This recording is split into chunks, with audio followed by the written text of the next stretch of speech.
when I was working in television, I got a call to that this gentleman wants to meet you, you know.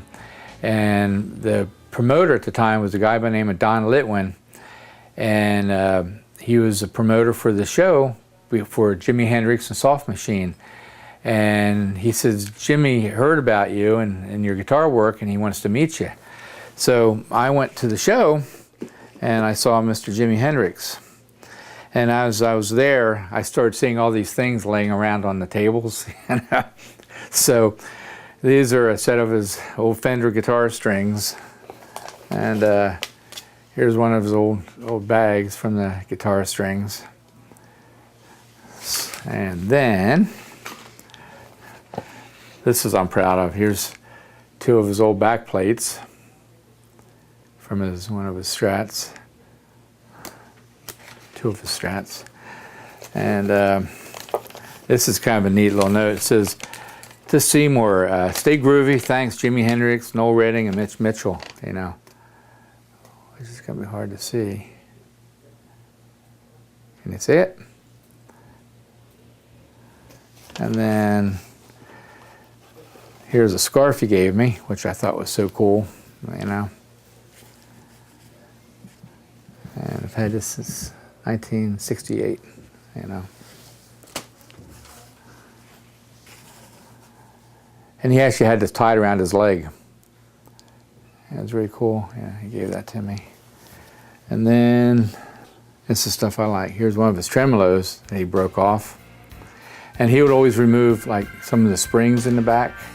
And here's the springs from him, you know. And then, what else do I have in here? Here's my backstage pass for Led Zeppelin, which is kind of cool. So for me, you know, this stuff is very, it means a lot to me that he gave it to me. I would never sell it or anything, or, you know, try to lose it, but I've tried to collect all that stuff that I could, all the guitar-related music that I could, and every guitar player I ever saw, MJ and I, we take notes, we talk to them, we get all this information. We just have boxes and boxes of our history of all these, every guitar player, like from these little notes, my starting notes that I had when I started working with some of the guitar players.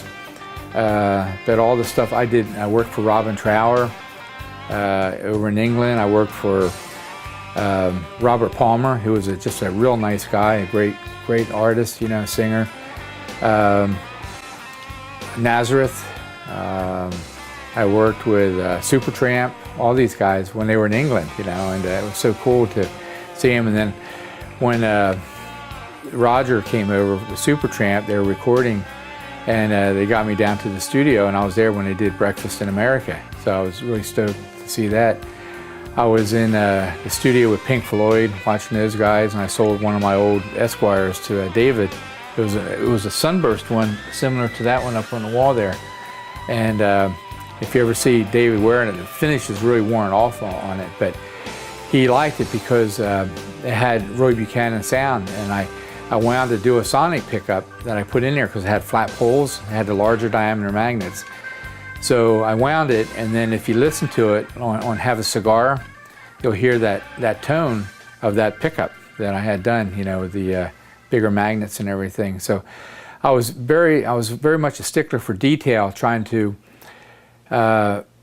make everything the way it should be. You know, people would say they had a vintage pickup, and I said, how can they call it a vintage pickup when they weren't using the proper materials, they weren't using the same kind of wire, they weren't using the same kind of fiber to make the bobbins with and everything.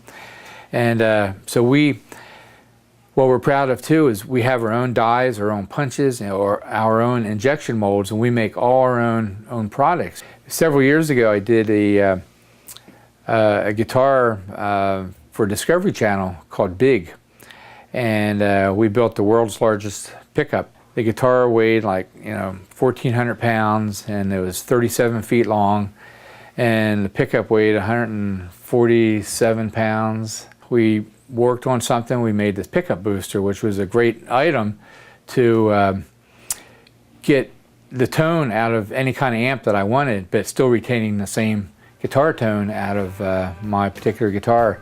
And a lot of times I'll use my Telegib. Lately I've been using an SG, like a 61 SG reissue, the cherry red finish 2 pickup model.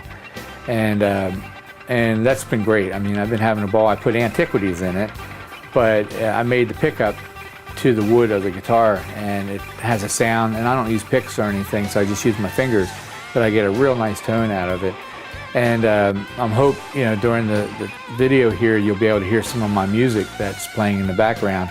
And a lot of that has been done with an SG, believe it or not. Everybody thinks it's maybe a Tele or a Les Paul or anything, but it's a Gibson SG. So anyway, I want to thank you for visiting here. This is like, they put me in a little corner here just to show you a few things and how I like hand winding. And I usually work in the dark, and I just have this one light on because I can redirect the shadows and everything on how I'm actually winding.